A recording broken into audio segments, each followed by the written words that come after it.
بسم اللہ الرحمن الرحیم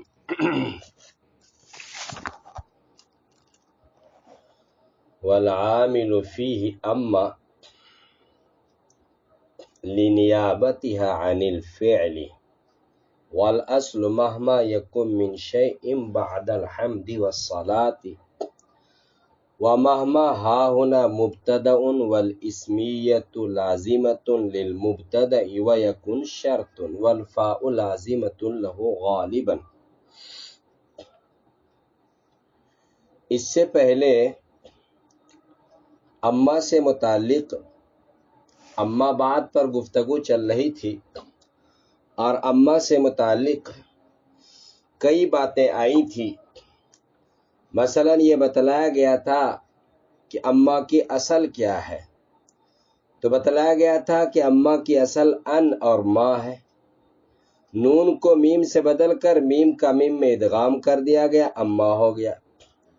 دوسرے نمبر پر بتلایا گیا تھا کہ اما اصل میں ما حمزہ کے ساتھ ہے اور میم اول اور حمزہ کے درمیان قلب مکانی کیا گیا، پھر میم کا میم میں ادغام کر دیا گیا، ٹھیک ہے۔ تیسرا بتلایا گیا تھا کہ اما اصل مہما ہے، میم اول اور ہا کے درمیان قلب مکانی کر دیا گیا، یعنی ہا کو میم کی جگہ اور میم کو ہا کی جگہ رکھ دیا گیا، پھر میم کا میم میں ادغام کر دیا گیا تو ہما ہو گیا، پھر ہا کو حمزہ سے بدل دیا تو اما ہو گیا۔ اور چوتھا قول یہ تھا کہ اما اپنی اصل پر ہے، ٹھیک ہے۔ اور یہ بات بھی بتلائی گئی تھی کہ اما تین معنی میں استعمال ہوتا ہے۔ نمبر ایک تاکید کے لیے، اس کی مثال آئی تھی اما زید فذاہب۔ نمبر دو کیا کہتے ہیں، اما تفصیل کے لیے استعمال کیا جاتا ہے، مثلا اما الذین آمنوا فیعلمون انہ الحق من ربہم۔ نمبر تین اما شرط کے لیے بھی استعمال ہوتا ہے، مثلا کہتے ہیں اما زید فذاہب۔ تو یہ کیا کہتے ہیں، تین معنی میں اما استعمال ہوتا ہے۔ اور یہ بھی بتلایا گیا تھا کہ یہاں پر جو اما ہے، اس جگہ پر لفظ اما ما بعد کو ما قبل سے تاکید کے ساتھ جدا کرنے اور الگ کرنے کے لیے استعمال کیا گیا ہے۔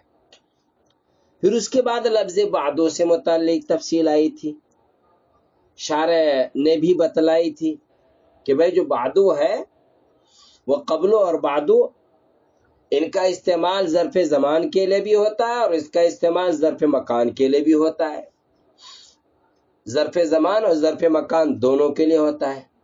یہاں پر یہ ظرف زمان کے لیے ہے، اور جب ان کا استعمال ہوتا ہے تو تین طریقے سے ہوتا ہے۔ قبلو اور بعدو کا مضاف الیہ موجود ہوتا ہے، ایک صورت یہ ہوتی ہے۔ دوسری صورت یہ ہوتی ہے کہ موجود نہیں ہوتا اور ایسا ختم ہوتا ہے کہ پتہ ہی نہیں چلتا، اس کو نسیہ منسیہ کہتے ہیں۔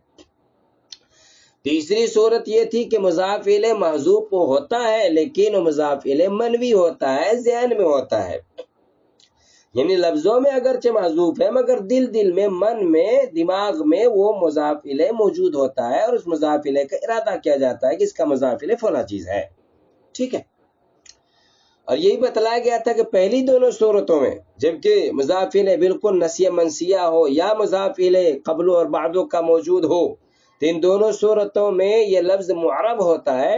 لفظ بعدو سے پہلے جیسا عامل آئے گا بعدو اور قبلو ایسا ہی ہو جائے گا۔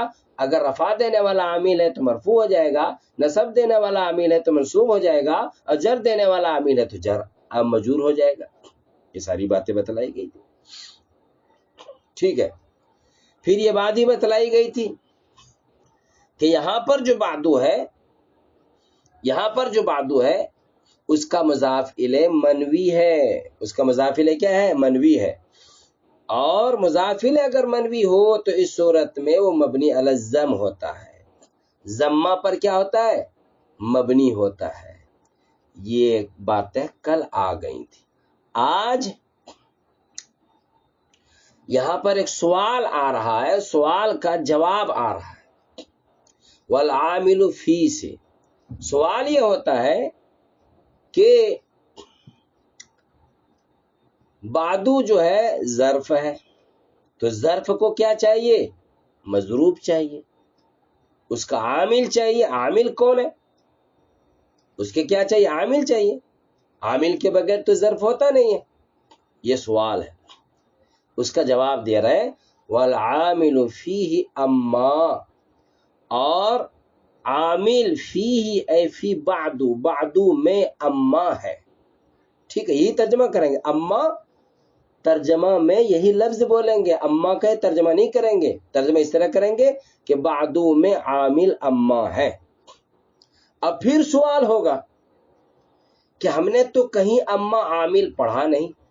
عامل یا تو عامل فعل ہوتا ہے، یا اسماء مشتقات وغیرہ ہوتا ہے، یا حروف عاملہ ہوتا ہے، اور اما کیا کہتے ہیں ان میں سے کچھ نہیں، نہ فعل ہے نہ شبہ فعل ہے، اور نہ ہی وہ حروف عاملہ میں سے ہے. سمجھ رہے؟ تو اس کو کیسے عامل قرار دے دیا؟ اما کیسے عامل بن گیا؟ یہ سوال ہے، اس کا جواب دے رہے لینیابتی اما، لینیابتی ہا میں ہاضمی لوٹی اما کی طرف. لینیابتی ہا کیونکہ اما نائب ہے، قائم مقام ہے، عن الفعل فعل کا، فعل کا نائب ہے، فعل کے قائم مقام ہے، فعل کی جگہ پر یہ اما آیا ہے، اس وجہ سے یہ کیا ہے؟ یہ عامل ہے، یہ عمل کر رہا ہے. کیا مطلب ہے؟ مطلب یہ ہے کہ بھائی عامل لفظ میں ہی موجود ہو، حقیقتاً وہاں فعل شبہ فعل ہو، یہ ضروری نہیں ہے. بلکہ اگر فعل شبہ فعل کا کوئی کام کرنے والا نائب اور قائم مقام آ جائے تو اس عامل کا بھی مضروب بننا اور اس کا ظرف آنا کیا ہو جاتا ہے؟ صحیح ہو جاتا ہے. تو یہاں پر اما حقیقتاً فعل شبہ فعل نہیں ہے، لیکن کیا کہتے ہیں؟ یہ عامل کا نائب اور قائم مقام ہے. ٹھیک ہے، تو نیابتاً کلمہ اما بھی کیا ہو گیا؟ عامل ہو گیا. اور جب نیابتاً اما عامل ہو گیا تو پھر اب یہ اشکال کے عامل نہیں ہے، یہ اشکال باقی نہیں رہا. اب یہ بات ہے کہ اصل کیا ہے؟ اما کو جو ہم نے بنایا ہے وہ اصل کیا ہے؟ تو دیکھیے اصل میں ہے، کہتے ہیں ترجمہ دیکھ لیجیے اتنا، والعامل فیہ، اور اس میں عامل اما ہے، لنیابتہا کیونکہ اما نائب ہے، قائم مقام ہے، عن الفعل فعل کا، والاصل اور اصل عبارت ہے مہما یکن من شیء بعد الحمد والصلاۃ. ٹھیک ہے، اصل کیا ہے؟ مہما یکن من شیء بعد الحمد والصلاۃ، یہ اصل عبارت ہے. کیا ہے؟ اصل ترکیب ہے. تو لفظ اما یہ جو مہما کے بعد یکن ہے، یکن فعل کا نائب ہے، اور اسی نیابت کی وجہ سے اس کو عامل قرار دیا گیا ہے. ٹھیک ہے، آگے دیکھیے کیا کہتے ہیں مصنف. آگے کہتے ہیں کہ مہما ہا ہونا مبتدا، کہ مہما یہاں پر کیا ہے؟ مبتدا ہے. مہما یہاں پر کیا مبتدا ہے، اور ہا ہونا کہہ کر اس جگہ کی قید اس لیے لگا دی گئی ہے کہ دوسرے مقامات پر مہما مفعول واقع ہوتا ہے. مہما تعطینی من شیء اقبل، کہ آپ جو کچھ بھی چیز مجھے دیں گے میں اس کو قبول کروں گا، قبول کروں گا. تو اور جگہوں پر مہما کیا ہوتا ہے؟ مفعول ہوتا ہے، لیکن یہاں پر مہما مبتدا ہے. ٹھیک ہے، اور کیا ہے؟ یہ اسم ہے، کیونکہ مبتدا کے لیے اسم ہونا کیا ہے؟ لازم ہے. مبتدا ہمیشہ اسم ہوتا ہے، فعل اور حرف کبھی مبتدا نہیں ہو سکتے. اور جو یکن ہے وہ یکن یوجدو کے معنی میں ہے. یکن کیا ہے؟ یوجدو کے معنی میں ہے. اور جو یکن یوجدو کے معنی میں، اسی لیے تو یکن ہوا ہے، یہ اس لیے کیا ہوا ہے؟ یکن ہوا ہے، ورنہ تو ہوتا ہے یکون، شرط کا معنی دے رہا ہے. اور شرط کا جواب یعنی جزا، شرط کا جو جواب ہے یعنی جزا، وہ اکثر و بیشتر کیا کہتے ہیں؟ لازم ہے. یعنی شرط کی جزا پر عام طور پر فا آیا کرتی ہے، فا کے بغیر جزا نہیں ہوتی ہے. کبھی کبھار اگر فا کے بغیر ہو جاتی ہے تو الگ چیز ہے. ٹھیک ہے،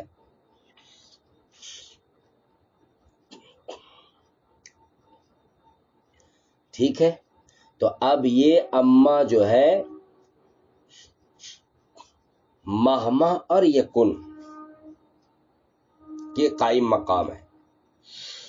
اور اس کا کیا ہے، یعنی یہاں پر یہ اعتراض ہوگا کہ جب تقدیری عبارت میں مہما مبتدا ہے اور یکن کیا ہے، فعل شرط ہے، کیونکہ مہما شرط کا معنی پیدا کر دے رہا ہے، اور ان دونوں کا قائم مقام، مہما اور یکن دونوں کا قائم مقام لفظ کیا ہے، اما ہے. ٹھیک ہے، تو اما نے اپنے اندر شرط کا معنی بھی پیدا کر لیا، اور شرط کا معنی پیدا کرنے کے ساتھ ساتھ یکن کے عامل ہونے، فعل ہونے کا بھی معنی اپنے اندر پیدا کر لیا. ٹھیک ہے، تو لفظ اما ابتدا اور مبتدا اور شرط دونوں کے معنی کو کیا ہوا، شامل ہوا. یعنی لفظ اما مبتدا بھی ہوا اور لفظ اما میں شرط کا معنی بھی پیدا ہو گیا. تو مبتدا ہونے کی وجہ سے اسم ہونا چاہیے، اما اسم نہیں ہے، اور شرط ہونے کی وجہ سے اس کی جزا یعنی بعدو پر فا داخل ہونا ضروری تھا، مگر یہاں دونوں باتیں نہیں ہیں. اما شرط ہے اور بعدو اس کی جزا ہے، تو بعدو پر فا آنا چاہیے، اور اما شرط ہے تو کیا کہتے ہیں یہاں پر کیا مبتدا ہے اما، تو اسم ہونا چاہیے. تو اما نہ اسم ہے اور نہ ہی بعدو پر کیا ہے، فا ہے. آ رہی بات سمجھ میں؟ یہ اشکال ہے. ٹھیک ہے، یہ اعتراض ہے. اس کا جواب دیا ہے کہ دیکھیے مناسب تو یہی تھا کہ جس طرح مبتدا کے اسم ہونا ضروری ہے، اسی طرح مہما کا جو قائم مقام ہو وہ بھی کیا ہو، اسم ہو. مگر چونکہ قائم مقام یعنی لفظ اما کا حرف ہونا متعین ہے، اس لیے اسم کا اس اما سے متصل ہونا، یعنی بغیر فصل کے آنا، لسوق کا لفظ استعمال کیا نا، لسوق، بغیر فصل کے واقع ہونا، ایسی چیز ہے کہ اما کی اسمیت کا بدل قرار دے دیا گیا. دیکھیے اما کے بعد فوراً کیا آ جائے، اسم آ جائے. تو ہونا تو یہ چاہیے تھا کہ اما جب مبتدا ہے، مبتدا کا معنی رکھتا ہے تو خود اسم ہو، لیکن وہ اسم نہیں ہے. اس لیے قاعدہ بنا دیا کہ اما کے بعد فوراً اسم آئے، تاکہ اسم سے ملا ہونے کو جیسے اما میں اسمیت کے قائم مقام کچھ معنی آ جائے. اس طرح کہہ لیجیے آپ کہ اما جو مبتدا کے قائم مقام ہے وہ اگرچہ اسم نہیں ہے، لیکن بغیر فصل اس کے بعد اسم آ رہا ہے. تو اس لسوق اسم یعنی فوراً اسم آنے کی وجہ سے چونکہ اما کے اندر کسی نہ کسی درجے میں اسمیت کی بو آ گئی، اس لیے اما کا مبتدا یعنی مہما کے قائم مقام قرار دینے میں کوئی حرج نہیں ہے. کیونکہ قاعدہ ہے ما لا یدرک کلو لا یترک کلو، کہ اگر کوئی شخص کل کو نہیں پا سکتا ہے تو کل کو چھوڑنا بھی نہیں چاہیے، یعنی جس قدر ممکن ہو اس کو حاصل کر لینا چاہیے. بس یہاں بھی پورے طور پر مبتدا کی رعایت کرتے ہوئے مبتدا کے قائم مقام کا اسم ہونا ممکن نہیں ہے، اس لیے اسی بات پر اکتفا کر لیا گیا کہ اس کے بعد کم سے کم متصل فوراً اسم آ جائے. ٹھیک ہے، حاصل یہ ہے کہ اما اگرچہ حقیقتاً اسم نہیں ہے، لیکن اسم کے ساتھ لسوق اور اتصال اور ملے ہوئے ہونے کی وجہ سے حکماً اسم ہو گیا. جب حکماً اسم ہو گیا تب مبتدا بننا اس کا کیا ہو گیا، صحیح ہو گیا. یہی معاملہ فا جزائیہ کا ہے کہ اما چونکہ فعل شرط یکون کے قائم مقام ہے تو شرط کا معنی اپنے اندر رکھتا ہے، تو پھر اما کے بعد فوراً کیا آنا چاہیے اس کی جزا کے شروع میں، یہ لفظ بعدوں پر فا داخل ہونا چاہیے تھا. لیکن چونکہ ایسا کرنے میں اما شرطیہ اور فا جزائیہ کا اجتماع ایک ساتھ ہونا لازم آئے گا جو ناپسندیدہ ہے، اس لیے فا جزائیہ کو جزا کے شروع میں یعنی بعدو پر داخل نہ کر کے جزا کے درمیان یعنی لما پر داخل کر دیا گیا. سمجھ رہے ہیں؟ اسی کو حضرت مصنف علامہ سعد الدین تفتازانی رحمت اللہ علیہ نے اس طرح کہا ہے. کس طرح کہا ہے دیکھیے کہ مہما یہاں پر مبتدا ہے، ترجمہ کر رہا میں، ترجمہ دیکھیے کہ اما چونکہ ابتدا کے معنی کو شامل ہے، والاسمیت تو لازمت للمبتدا، اور مبتدا کے لیے اسم ہونا لازم ہے، وَيَكُنْ اور یکن شرط ہے، اور شرط کے لیے والفاء فا لازمت لہ، شرط کے لیے یعنی شرط کے جواب کے لیے، جزا کے لیے غالباً اکثر کیا ہے، فا لازم ہے۔ فحین تضمنت، تو جس وقت اما ابتدا اور شرط دونوں کے معنی کو شامل ہے، تو لازمت الفا، تو فا اس کے لیے لازم ہو گیا کہ بعدوں پر فا لاؤ، ولسوق الاسم، اور اسم کا اس سے متصل لانا کیا ہو گیا، لازم ہو گیا۔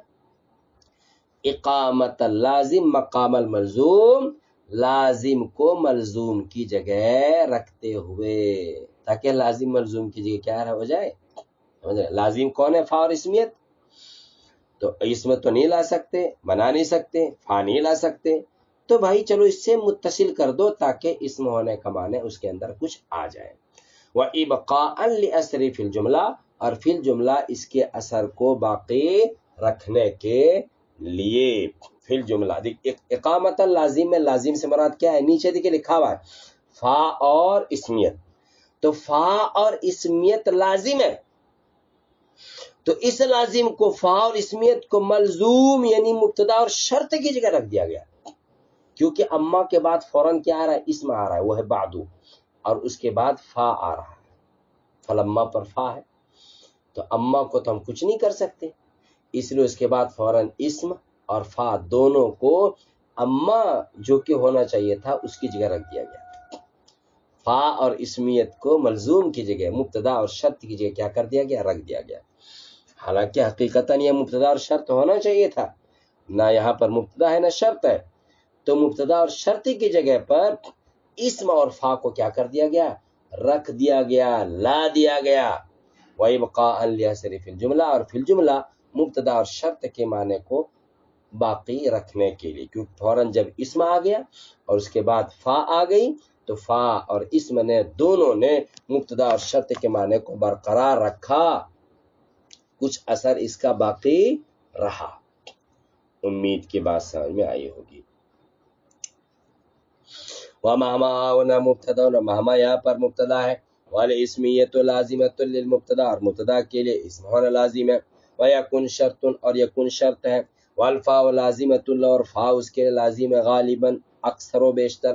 وَحِينَ تَضَمَّنَتْ اما، تو جس وقت اما شامل ہے ابتدا کے معنی کو، وَالشَّرْطِ، اور شرط کے معنی کو، لزمت الفاء، تو فا اس کے لیے کیا ہے، لازم ہے، ولسوق الاسم، اور اسم کا متصل ہونا اس کے لازم ہے، اقامت اللازم مقام الملزوم، لازم کو ملزوم کی جگہ رکھ کر، وَإِبْقَاءً لِأَثْرِ فِي الْجُمْلَةِ، اور فی الجملہ اس کے اثر کو باقی رکھتے ہوئے، باقی رکھنے کے لیے۔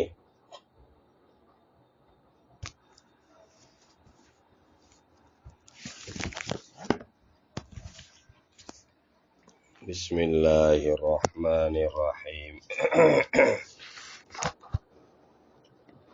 فلما هو ظرف بمعنى إذ يستعمل استعمال الشرط يليه فعل ماض لفظا أو معنى، كان علم البلاغة هو المعاني والبيان، وعلم توابعها هو البديع من أجل العلوم قدرا وأدقها سرا،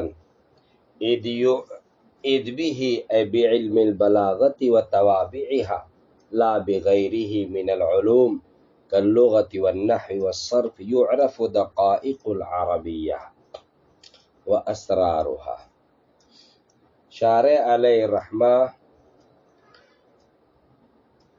اب اگلے متن کی تشریح کرتے ہوئے فرماتے ہیں، اور تشریح کرتے ہوئے لما کے بارے میں 3 باتیں ذکر کی ہیں،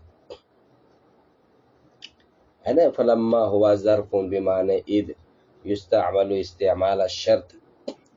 سب سے پہلی بات یہ کہ لما ظرف زمان کے لیے ہے، لکھا ہوا ہے نا، فلما ہوا ظرفن۔ دوسری بات یہ کہ یہ از کے معنی میں ہے، شرط کی طرح استعمال کیا جاتا ہے۔ اور تیسری بات یہ ہے کہ اس کے متصل فعل ماضی ہوتا ہے، یعنی لما فعل ماضی پر داخل ہوتا ہے، وہ فعل خواہ لفظاً ماضی ہو خواہ معناً ماضی ہو۔ پہلی بات اس کی تفصیل یہ ہے کہ لما ظرف زمان اس وقت ہوتا ہے جب لما دو ایسے جملوں پر داخل ہو جن میں سے پہلا جملہ شرط اور دوسرا جملہ جزا بننے کی صلاحیت رکھتا ہو، اس وقت وہ کیا ہے؟ ظرف ہے۔ لما ظرف زمان کا معنی کب دیتا ہے؟ جب کہ دو ایسے جملوں پر داخل ہو جن میں سے پہلا جملہ شرط اور دوسرا جملہ جزا بننے کی صلاحیت رکھتا ہے۔ ایسے دو جملے پر جب لما داخل ہو تو اس وقت کیا کہتے ہیں؟ یہ ظرف زمان بنتا ہے۔ کون؟ لما۔ ٹھیک ہے۔ اور اگر ایسا نہ ہو، یعنی ایسے دو جملوں کے درمیان نہ ہو کہ جن میں سے ایک کا شرط، ایسے دو جملے پر نہ ہو کہ جن کا ایک شرط دوسرے کے جزا بننا صحیح ہوتا ہو، تو پھر ایسے وقت میں لما نفی بلم کے معنی میں ہوتا ہے۔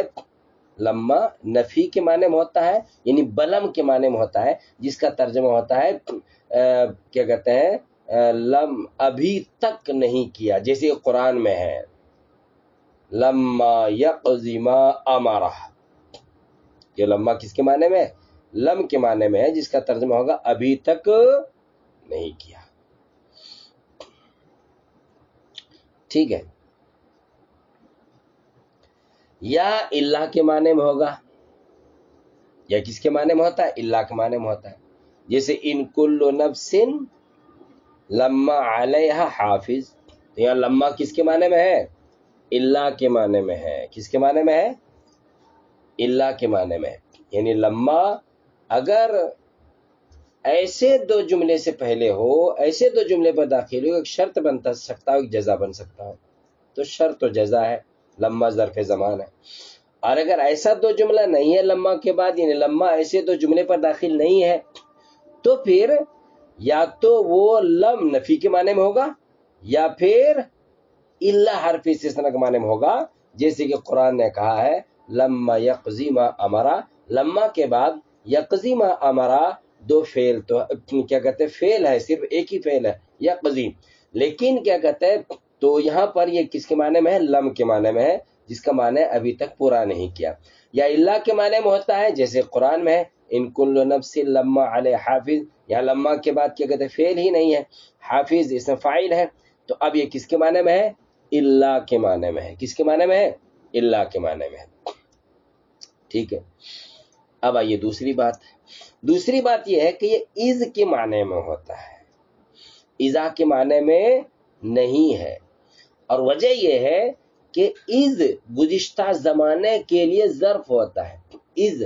اذا میں از کا جب استعمال ہوتا ہے تو پچھلے زمانے، گزرے ہوئے زمانے کے لیے ظرف ہوتا ہے، اور لما بھی گزشتہ زمانے کے لیے ظرف واقع ہوتا ہے۔ اس کے برخلاف اذا وہ آئندہ زمانے کے لیے ظرف ہوتا ہے۔ سمجھ رہے ہیں؟ آئندہ زمانے کے لیے ظرف ہوتا ہے، آنے والے زمانے کے لیے کیا ہوتا ہے؟ ظرف بنتا ہے۔ اس لیے لما اور از کے درمیان چونکہ ایک تھوڑی سی مناسبت ہے، سمجھ رہے ہیں؟ وہ یہ کہ دونوں گزشتہ زمانے کو بتلاتا ہے، اس لیے لما کو از کے معنی میں قرار دینا زیادہ مناسب ہے۔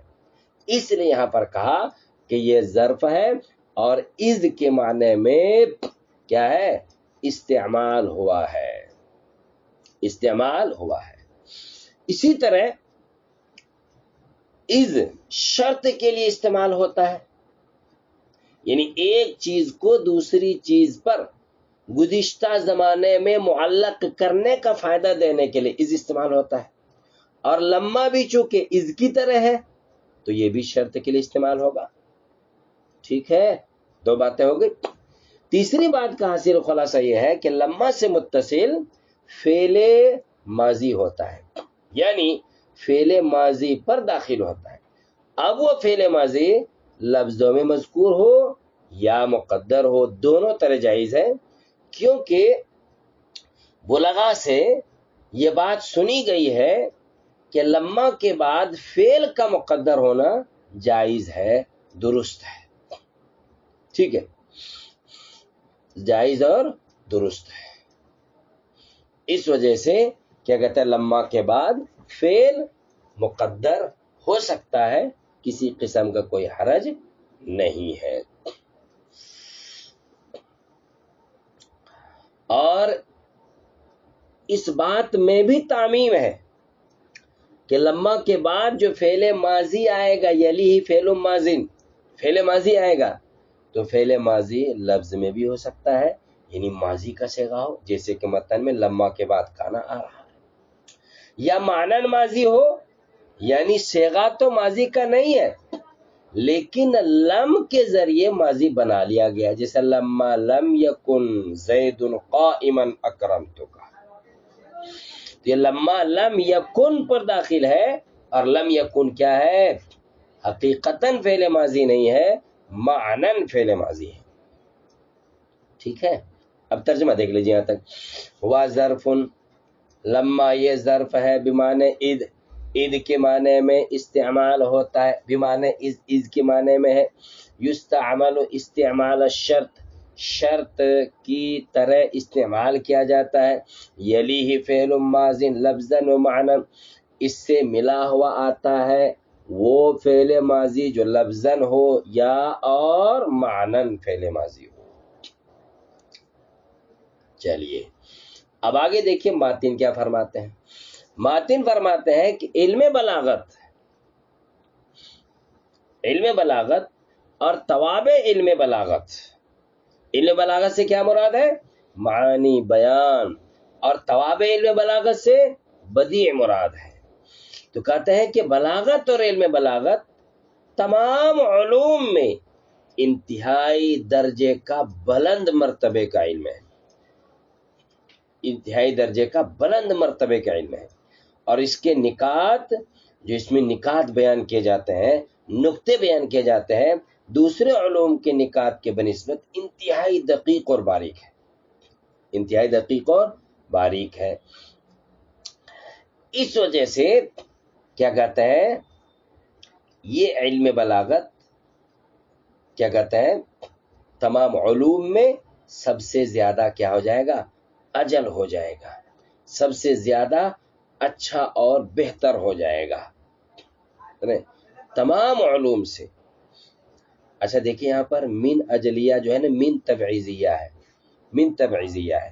اور یہ بتانا چاہتے ہیں کہ دنیا میں جو علوم ہے، تمام علوم نہیں، بعض علوم، کیونکہ علم توحید ہے، علم اصول ہے، علم تفسیر ہے اور علم حدیث وغیرہ، یہ علم بلاغت سے بھی زیادہ بلند تر ہے. ایسا میں تو مطلب کیا ہوگا کہ علم بلاغت اور توابع علم بلاغت بعض علوم سے بہت اونچا مرتبہ رکھتا ہے، بہت کیا کہتے ہیں، اس کے نقطے دقیق اور باریک ہیں. ایسا کیوں ہوتا ہے، اس کے نقطے دقیق اور باریک کیوں ہے، اور کیا کہتے ہیں تمام علوم میں، بعض علوم میں یہ اونچا درجہ اور رتبہ اور مرتبہ کیوں رکھتا ہے؟ تو کہتے ہیں کہ علم بلاغت کے ذریعے سے جو ہے نا، عربیت کی باریکیاں اور ان کے نقطے جانے جا سکتے ہیں، جانا جاتا ہے. اور اس کے علاوہ جو دیگر علوم ہیں، مثلا نحو ہے، لغت ہے، صرف ہے، ان کے ذریعے سے باریکیاں نہیں جانی جا سکتی ہیں. اور جب یہ بات ہے کہ عربیت کی باریکیاں، عربی زبان کے اسرار و حکم اسی علم کے ذریعے معلوم ہو سکتے ہیں اور دیگر علوم کے ذریعے معلوم نہیں ہو سکتے، تو نکات کے اعتبار سے یہ علم بلا شبہ کیا ہوگا، ادب ہوگا. ٹھیک ہے. اور علم بلاغت بلند رتبہ رکھتا ہے وہ اس لیے کہ علم بلاغت کے ذریعے وہ انواع اور طرق جن پر قرآن مشتمل ہے، قرآن جن کی وجہ سے معجزہ بنا ہے، قرآن کا اعجاز جن طریقوں کے اختیار کرنے کی وجہ سے آیا ہے، تو قرآن کا اعجاز کے اوپر جو پردے پڑے ہوئے تھے، انہوں نے علم بلاغت اور تواب علم بلاغت نے ان پردوں کو کیا کہتے ہیں سمجھایا ہے اور بتلایا ہے کہ قرآن معجزہ کیسے ہے۔ یعنی علم بلاغت ہی کے ذریعے سے یہ بات جانی جاتی ہے کہ قرآن معجز ہے، اور اس سے معارضہ کرنا، قرآن سے مقابلہ کرنا اور قرآن کا مثل لانا کسی کے لیے ممکن نہیں ہے، کسی کے لیے ممکن نہیں ہے۔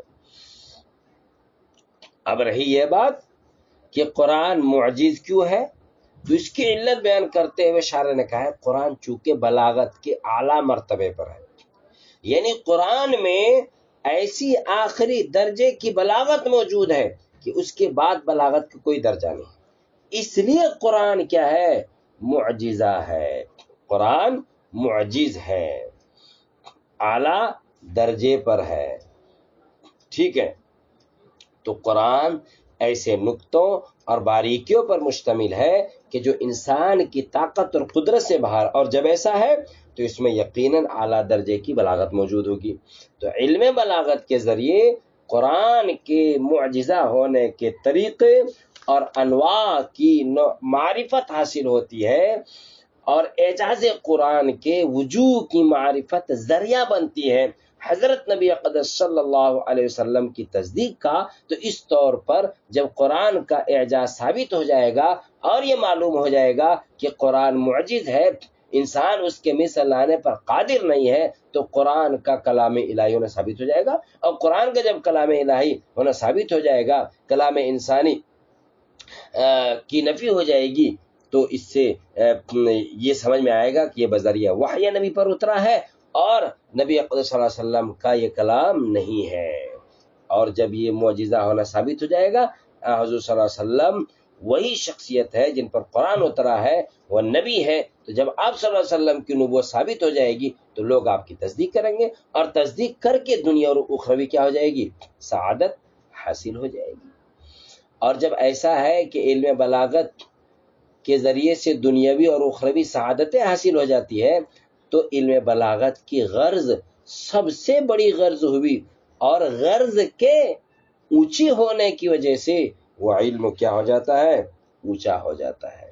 تو علم بلاغت کی غرض کیا ہوئی، تصدیق النبی صلی اللہ علیہ وسلم، کیونکہ علم بلاغت کے ذریعے قرآن کا معجزہ ہونا سمجھا گیا نا، اور جب قرآن کا معجزہ ہونا سمجھا گیا تو اس سے یہ سمجھا گیا کہ نبی کا کلام نہیں ہے، یہ سچے نبی ہیں، اور پھر اس کی تصدیق کریں گے، نبی کی تصدیق کریں گے، اور جیسے نبی کی تصدیق کریں گے ایمان لے آئیں گے، تو ایمان لانے ہی کے ذریعے سے تو ابدی کامیابی حاصل ہوگی۔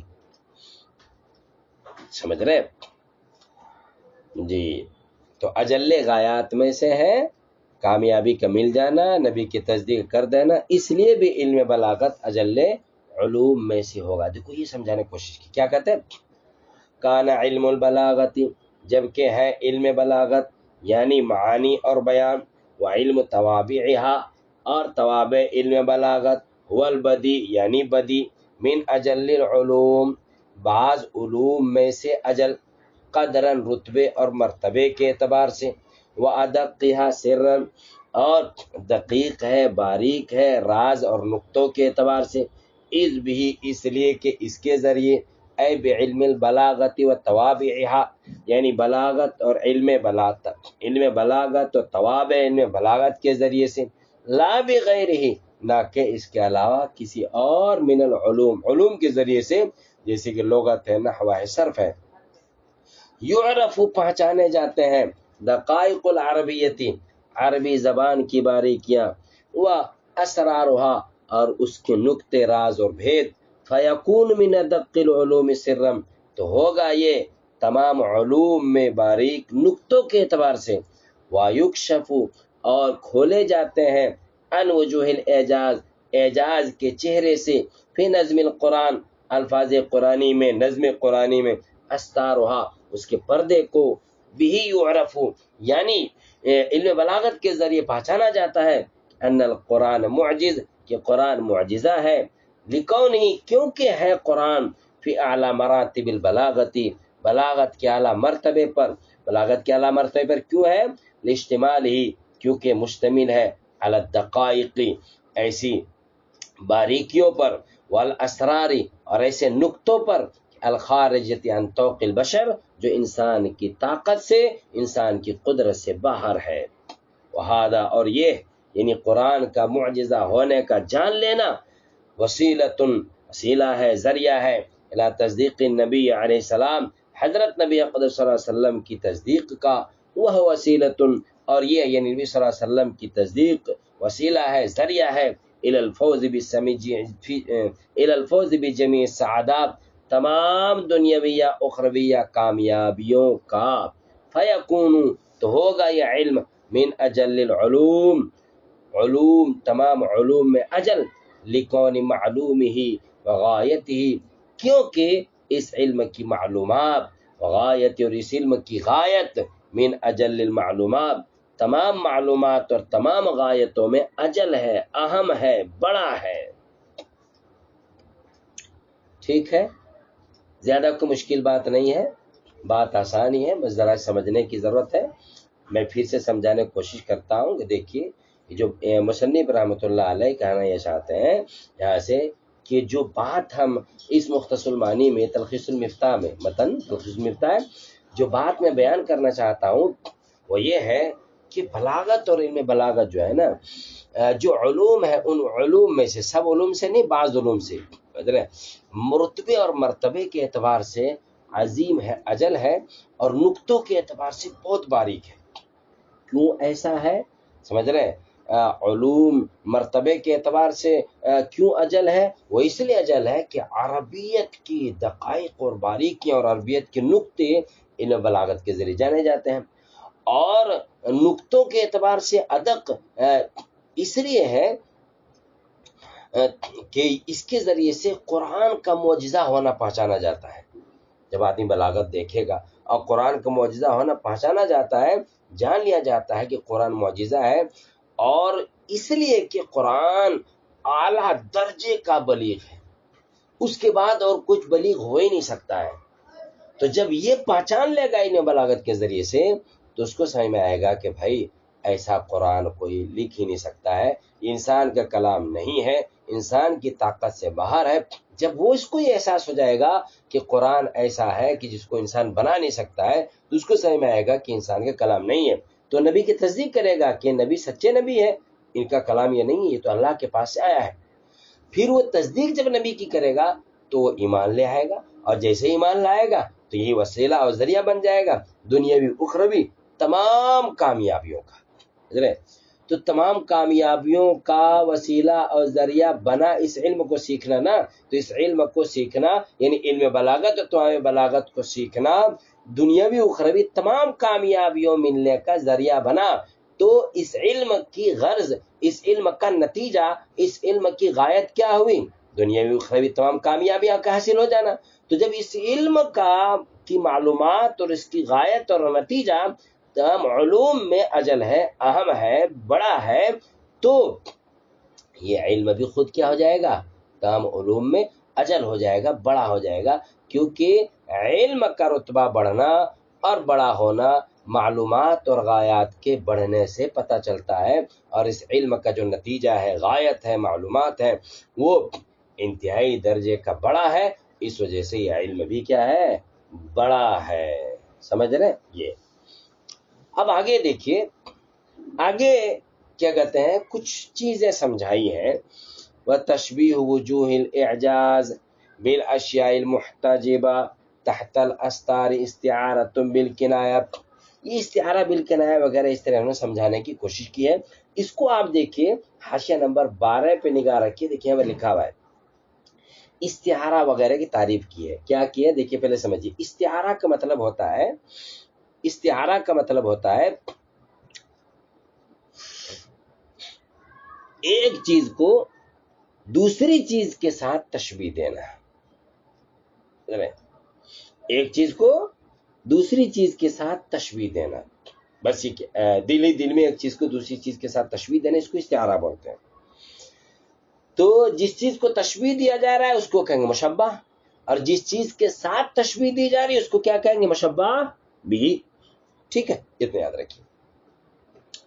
اچھا، مصنف نے یہاں پر تشریح جو کی ہے وجوہ اعجاز کے بارے میں، یہاں جو عبارت آ رہی ہے ان وجوہ الاعجاز فی نظم القرآن استاروا، تو اس میں یہ کہتے ہیں کہ وجوہ اعجاز کا ذکر کرنا استعارہ بالکنایہ ہے اور استعارہ تخیلیہ ہے۔ ٹھیک ہے، اسی استعارہ بالکنایہ اور استعارہ تخیلیہ کو سمجھانے کے لیے مصنف نے دو تقریریں کی ہیں۔ پہلی تقریر اور دوسری تقریر سننے سے پہلے یہی سمجھیے جو ہم نے ابھی آپ کو بتلایا کہ استعارہ بالکنایہ کسے کہا جاتا ہے۔ سمجھ رہے ہیں؟ ایک تو ہم نے سمجھا استعارہ، تو مصنف رحمۃ اللہ علیہ کے مذہب کے مطابق استعارہ بالکنایہ یہ ہے کہ جو حاشیہ نمبر 12 میں ہے وہیں سے دیکھ کر کے آپ کو بتلایا جا رہا ہے کہ دیکھیے ہے کیا، ایشبہ شیء بشیء فی النفس فیسکت عن ذکر ارکان سوى المشبہ، ایک چیز کو دوسری چیز کے ساتھ دل ہی دل میں تشبیہ دی جائے اور مشبہ کے علاوہ تشبیہ کے جتنے ارکان ہیں سب حذف کر دیے جائے، مشبہ بھی ہے وہ بھی ختم، حرف تشبیہ ہے وہ بھی ختم، وجہ تشبیہ ہے وہ بھی ختم، اس کو کیا بولتے ہیں؟ استعارہ بالکنایہ بولتے ہیں۔ سمجھ رہے ہیں؟ دیکھیے ایک آدمی ہے، مثلا زید ہے، ٹھیک ہے، اور ایک چیز ہے، ایک شیر ہے، تو اب زید کو شیر کے ساتھ تشبیہ دیں گے، تو زید کو جب شیر کے ساتھ تشبیہ دیں گے تو زید ہو جائے گا مشبہ، اور کیا کہتے ہیں شیر ہو جائے گا مشبہ بھی۔ اب حرف تشبیہ بھی چاہیے نا، حرف تشبیہ مثل کاف یہ سب استعمال کرتے ہیں، اور وجہ تشبیہ چاہیے، کس بنا پر تشبیہ دے رہے، کس بنا پر آپ زید کو شیر کی طرح کر رہے ہیں، تو آپ کہیں گے بھائی طاقت کی بنا پر، کہ جس طرح طاقت کیا کہتے ہیں شیر میں، ایسی طاقت کیا کہتے ہیں زید میں بھی ہے، تو آپ کیا کہیں گے؟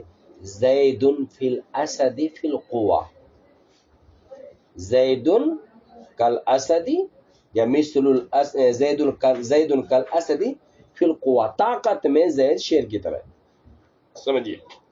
تو یہاں پر زید ہے مشبہ، شیر ہے مشبہ بھی، کاف ہے حرف تشبیہ، اور القوہ وجہ تشبیہ ہے۔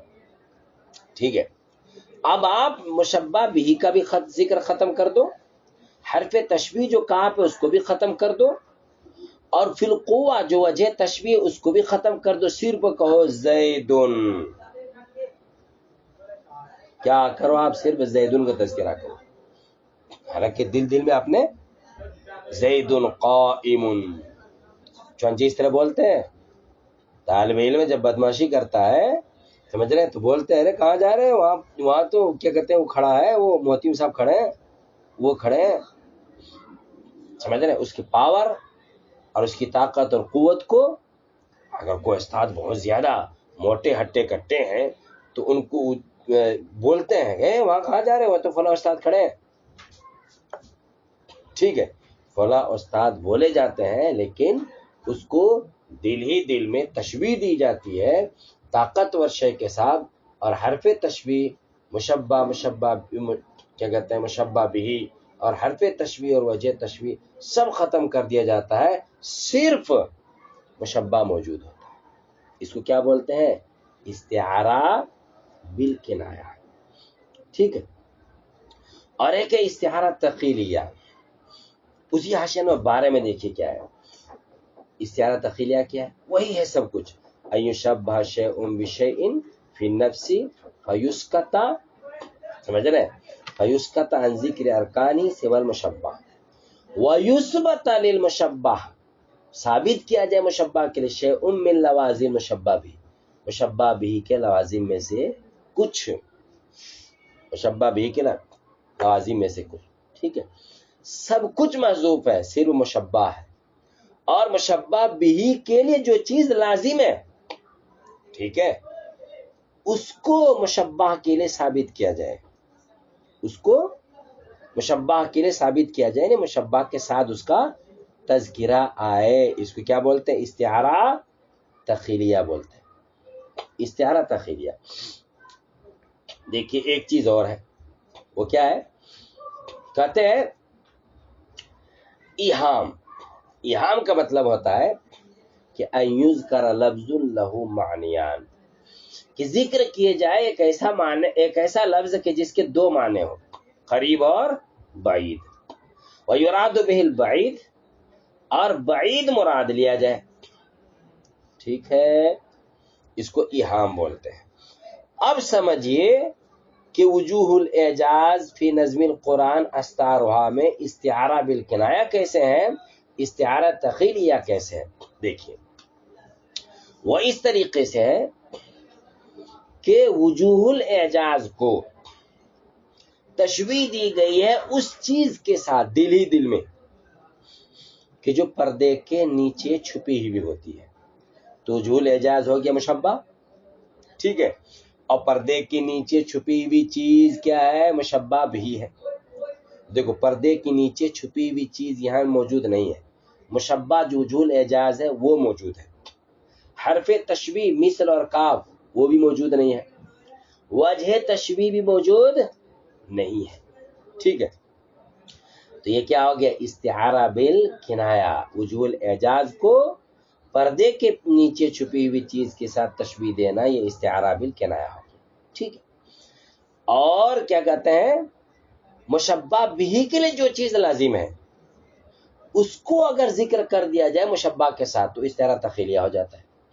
چنانچہ پردے کے پیچھے چھپی ہوئی چیز کے لیے پردہ ہونا لازم ہے، پردہ ہی نہ ہو تو وہ چیز چھپے گی کیسے؟ چھپ نہیں سکتی ہے، ٹھیک ہے۔ تو پردہ کا ذکر کر دیا گیا یہاں، تو اس لیے کیا ہو گیا؟ استعارہ تخیلیہ۔ دیکھیے ترجمہ، وَتَشْبِیہُ وُجُوہِ الْإِعْجَازِ، اور وجوہ اعجاز کو دل ہی دل میں تشبیہ دینا۔ وجوہ الاعجاز کا ترجمہ نہیں کریں گے الگ سے، ٹھیک ہے، بلکہ ترجمہ میں وجوہ الاعجاز لفظ ہی بولا جائے گا، اور وجوہ اعجاز کو تشبیہ دینا بالاشیاء ان چیزوں کے ساتھ، المحتجبہ جو چھپی ہوئی ہے، تحت الاستار پردے کے نیچے، استعارۃ بالکنایہ استعارہ بالکنایہ ہے، ٹھیک ہے۔ اور آگے کیا کہا تھا کہ مشبہ بھی کے لیے جو چیز لازم ہے اس کو مشبہ کے لیے ساتھ ذکر کر دینا، مشبہ کے لیے ثابت کرنا استعارہ تخیلیہ ہے۔ تو کہتے ہیں وہ اثبات الاستار لہا ایلی وجوہ الاعجاز، مشبہ بھی، ٹھیک ہے، یہ مشبہ بھی نہیں، مشبہ لہا میں حاضر میں لوٹی وجوہ الاعجاز، اور وجوہ اعجاز کے لیے استار کو ثابت کرنا، استار سترن کی جمع پردہ، پردہ کو ثابت کرنا، تخیلیت استعارہ تخیلیہ ہے، ٹھیک ہے۔ وجوہ الاعجاز مشبہ ہے اور پردے کے نیچے چھپی ہوئی چیز مشبہ بھی ہے، اور مشبہ بھی کے لیے پردہ کیا ہے؟ لازم ہے، اگر پردہ نہ ہو تو چھپے گی کیسے؟ تو یہ کیا ہو جائے گا؟ استار کو ثابت کرنا اس کے لیے استعارہ تخیلیہ ہو جائے گا۔ امید کے بات سمجھ میں آئی ہوگی۔ وَذِكْرُ الْوُجُوهِ ایہام، اور وجوہ کا ذکر کرنا ایہام ہے، اس کو سمجھیے۔ ایہام کیا مطلب ہے؟ مطلب یہ ہے کہ وجہ، اچھا ایہام کا مطلب کیا ہوتا ہے؟ میں نے آپ کو سمجھایا، بتلایا، حاشیہ نمبر 12 میں دیکھیے ذکر کیا ہے کہ کسی لفظ کا دو معنی ہے، ایک قریبی معنی ہے اور ایک بعیدی معنی ہے۔ یعنی قریبی بعیدی ہونے کا مطلب یہ ہے کہ جیسے وہ لفظ بولا جاتا ہے فوراً جو معنی سمجھ میں آتا ہے وہ قریبی والا معنی ہو گیا، اور جو تھوڑا دیری سے سمجھ میں آتا ہے فوراً سمجھ میں نہیں آتا تو بعیدی والا ہو گیا، ٹھیک ہے۔ تو لفظ کا قریبی بعیدی دونوں معنی ہیں، اور کیا کہتے ہیں؟ بعید والا معنی مراد لیا جائے اس کو بولتے ہیں ایہام۔ چنانچہ یہاں پر وجہن کا قریبی بعیدی دونوں معنی ہیں، ٹھیک ہے۔ ایک ہے اس کا معنی چہرہ، اور ایک کیا ہے؟ صورت ہے، کیا ہے؟ صورت ہے، طریقے بولتے ہیں نا، کیا کہتے ہیں، ہا ہونا وہا ہونا وجوہ اخر، سمجھ رہے ہیں؟ یہاں پر دوسری صورت ہے ابھی ہے، تو وجوہ سے وہ مراد وہاں پر طریق حاشیہ نمبر 12 میں دیکھیں لکھا ہوا ہے، ٹھیک ہے؟ تو وجہون کو ذکر کیا، اور وجہون سے جو قریبی معنی تھا عضو مخصوص یعنی چہرہ، وہ والا معنی مراد ہی نہیں لیا، بلکہ اس کا جو معنی بعید تھا، کیا وہ معنی تھا؟ بعید طریق، سمجھ رہے ہیں؟ صورت سے مراد یہ شکل و صورت نہیں، چہرہ والا نہیں، شکل و صورت، سمجھ رہے ہیں؟ کہتے ہیں نا بھائی یہاں پہ کیا صورت بنے گی، تو کیا صورت بنے گی کیا مطلب ہے؟ آدمی کی صورت بنے گی؟ نہیں، میں اس مصیبت میں پھنس گیا ہوں، اس سے نکلنے کی کیا شکل بنے گی، اس سے نکلنے کی کیا صورت ہوگی، وہ والی صورت، سمجھ رہے ہیں؟ یہ تو وجوہ سے چہرہ جو قریبی معنی ہے وہ مراد نہیں لیا گیا، بلکہ مراد لیا گیا بعید والا۔ حالانکہ یہاں پر کیا کہتے ہیں، جب پردے کے پیچھے چھپی ہوئی چیز کے ساتھ تشبیہ دی گئی ہے، تو پردے کے پیچھے ہوئی چھپی ہوئی چیز تو کیا ہوتی ہے؟ حسین چہرے ہوتے ہیں، تو قریبی معنی چہرہ ہی تھا، عضو مخصوص ہی تھا، لیکن وہ مراد نہ لے کر کے وجوہن سے علم معانی کے جو مختلف طرق ہے، علم بیان اور علم بدیع کے جو مختلف طرق ہے وہ مراد لیے، سمجھ رہے ہیں؟ امید کی بات سمجھ میں آئی ہوگی۔ وذکر الوجوہ ایہام، اور وجوہ کا ذکر کرنا کیا ہے؟ ایہام ہے۔ اچھا دوسرا، چلیے آگے آئیے، آگے ہے اور تشبیہ الاعجاز بالصور الحسنۃ استعارۃ بالکنایہ۔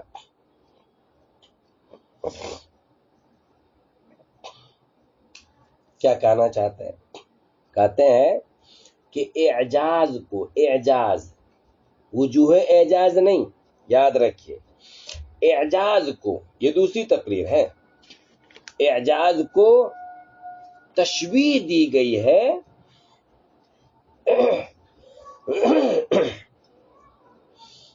اعجاز کو تشبیہ دی جا رہی ہے، تشبیہ دیں حسین صورتوں کے ساتھ، خوبصورت چہرے ہوتے ہیں نا، ٹھیک ہے، اعجاز کو اس کے ساتھ تشبیہ دی گئی ہے،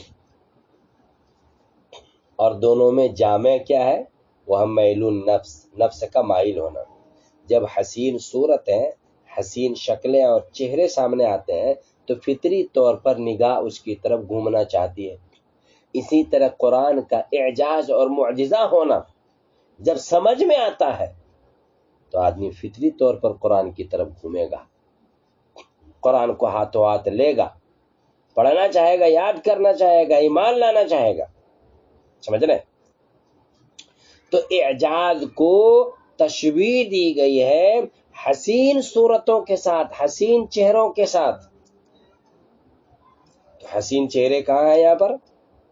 مشبہ بھی نہیں ہے، لیکن اعجاز موجود ہے، یہ ہوگی استعارہ بالکنایہ، دیکھو اسی کہتے ہیں اور تشبیہ الاعجاز بالصور الحسنہ استعارۃ بالکنایہ، ٹھیک ہے، کہ اعجاز کو تشبیہ دینا خوبصورت چہروں کے ساتھ، صورتوں کے ساتھ، استعارۃ بالکنایہ، استعارہ بالکنایہ ہے۔ اچھا دیکھیں، جو خوبصورت چہرے ہیں اس کے لیے چہرہ ہونا لازم ہے، چہرہ ہی نہیں ہے تو خوبصورتی کا، اور وجوہ کا ذکر کیا گیا، اعجاز کے ساتھ وجوہ کا ذکر کیا گیا، وہ اثبات الوجوہ لو تخیلیۃ، یہ کیا ہوگیا؟ استعارہ تخیلیہ ہوگی، ٹھیک ہے۔ اور ایک ہے ترشیحیہ، استعارہ ترشیحیہ۔